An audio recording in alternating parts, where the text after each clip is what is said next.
Let's suppose that we have a sequence of partial sums of another sequence, Sn, my series. And let's suppose that this series diverges. All right, oops, where this is the sum not to infinity, to n. Okay? And I'm going to assume that the terms that I'm adding are greater than or equal to 0. Okay?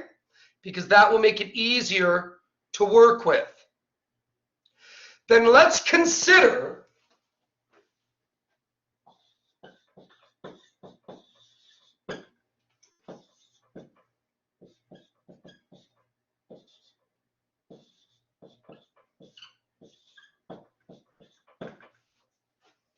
this series. All right, so now what I'm going to do is I'm going to take the terms in my original sequence and I'm going to divide them by the partial sums. So here I'm dividing by something that goes to infinity. So the terms that I'm adding here are significantly smaller than the ones we added before. All right? So now let's look at what happens when we add up a tail of this series.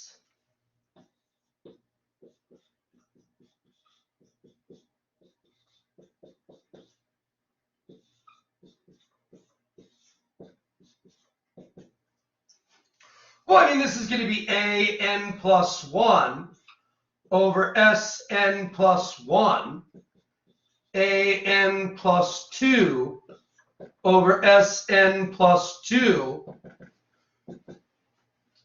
all the way up to an plus p over Sn plus p.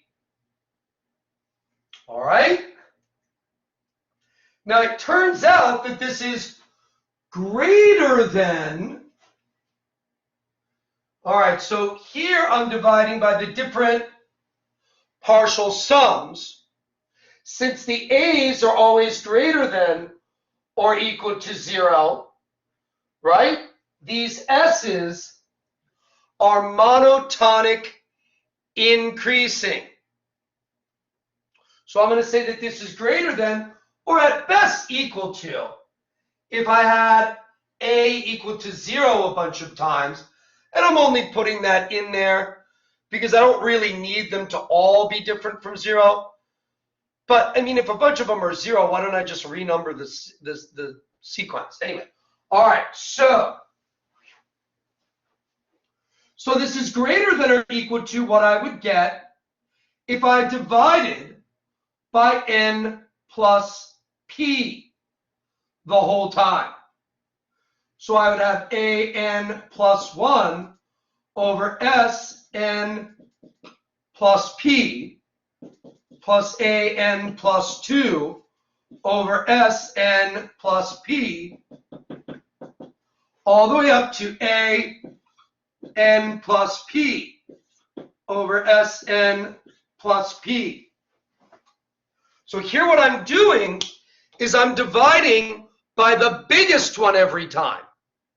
So that's why this is greater than or equal to what I would get if I divided. All right, I'm dividing by the biggest one. But that allows the denominators to all be the same so that we can add these fractions very easily. All right? The numerators all add, and this just gives me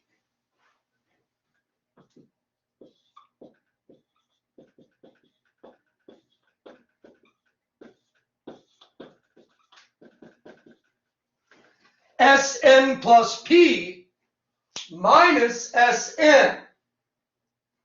divided by Sn plus P. And now if I split this up,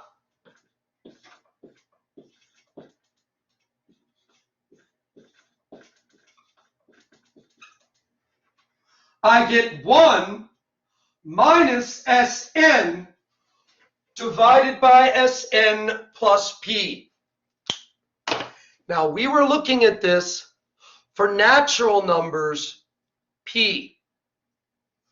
As P tends to infinity, Sn plus P tends to infinity. And that's because our original series diverged. We said this series diverges. So that means this goes to infinity. S capital N is constant. It doesn't depend on P. So that means that as P grows without bound, this goes to 1. All right? So this tail of the series is greater than something that tends to 1 as we add more and more terms. That means, given any epsilon greater than 0, I obviously can't show that it's always less than epsilon, because as P grows and grows and grows, it becomes greater than 1. And so for that reason, this series also diverges.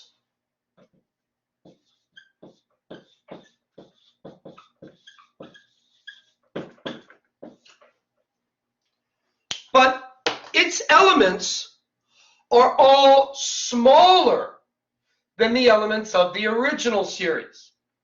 So it diverges slower than the original series. This has the consequence that there is no slowest diverging series. Anytime you have a divergent series, you can divide the terms in that series by the partial sums of that series, and you get a series that still diverges. It just does so on a much slower, or at a much slower pace. All right? As an example, sort of interesting example, consider the sequence AK is just equal to 1 for all K. Well, that certainly satisfies our requirements.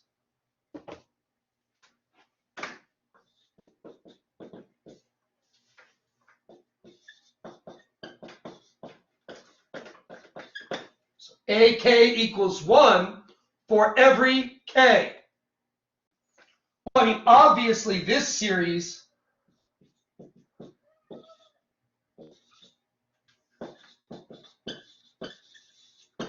diverge, oh, sorry, not K, 1. If I just add up 1 over and over and over again, that's obviously divergent. But our Sn would be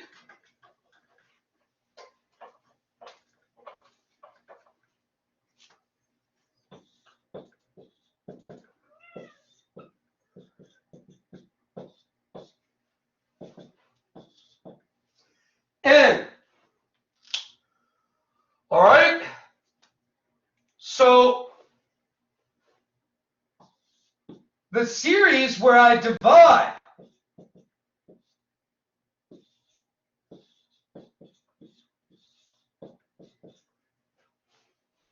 AK by SK would be this series.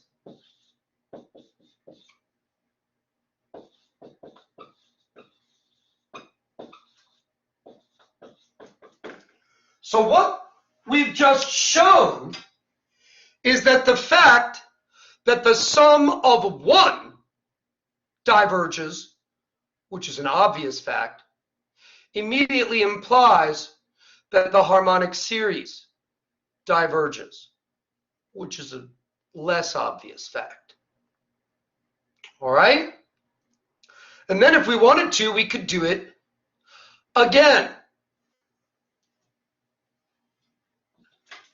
As we'll see later on today,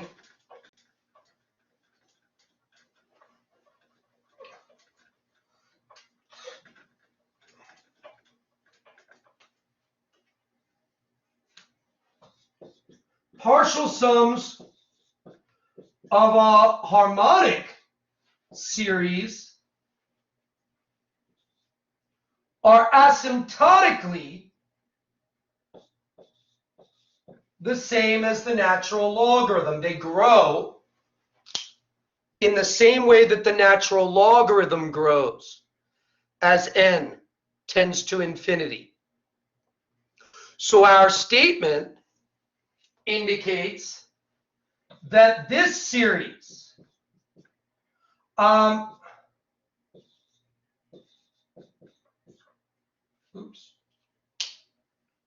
we're going to do 1 over k over hk, which is like the sum. I have to start this one at 2 because the natural log of 1 is 0. 1 over k times the natural log of k, that also diverges.